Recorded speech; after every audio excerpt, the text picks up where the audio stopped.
Bonjour à toutes et à tous.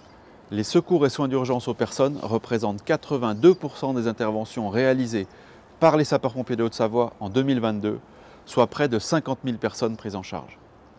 Pour améliorer la disponibilité des secours dans ce domaine d'activité, une des actions réside dans la dématérialisation du bilan secouriste pour permettre de réduire le temps d'échange avec la régulation. Cette mise en œuvre est imminente.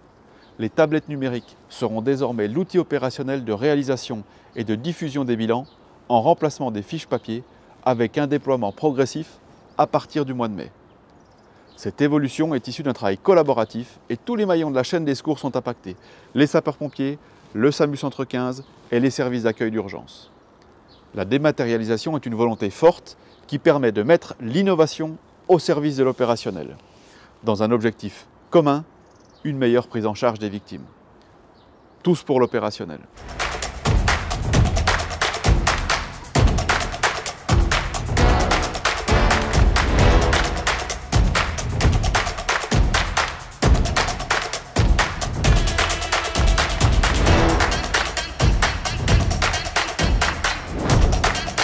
Le bilan patient-victime est une avancée majeure pour les secouristes comme pour les professionnels de santé du SDIS.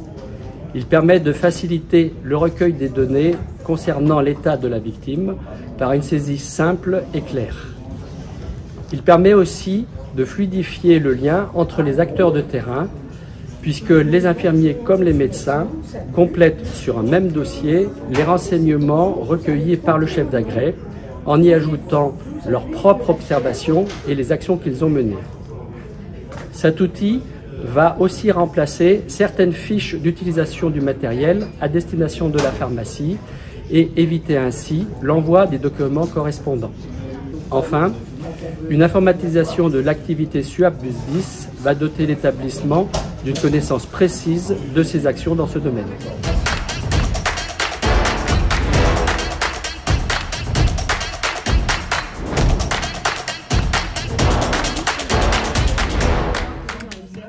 Le bilan patient-victime assure la continuité numérique de la prise en charge du patient, depuis l'action secouriste de terrain jusqu'à son admission dans le service receveur, en passant bien entendu par la régulation médicale du SAMU. Le médecin régulateur du SAMU a l'ensemble des informations en temps réel et dispose également de la possibilité d'avoir des photographies d'une plaie par exemple ou d'une ordonnance pour étayer encore mieux son évaluation et l'orientation du patient.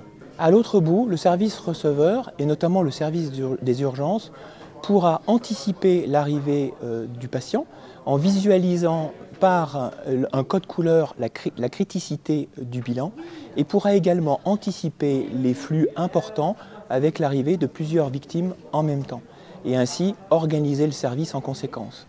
Le bilan patient-victime est un élément essentiel de la traçabilité et du partage de l'information entre tous les acteurs au bénéfice du patient.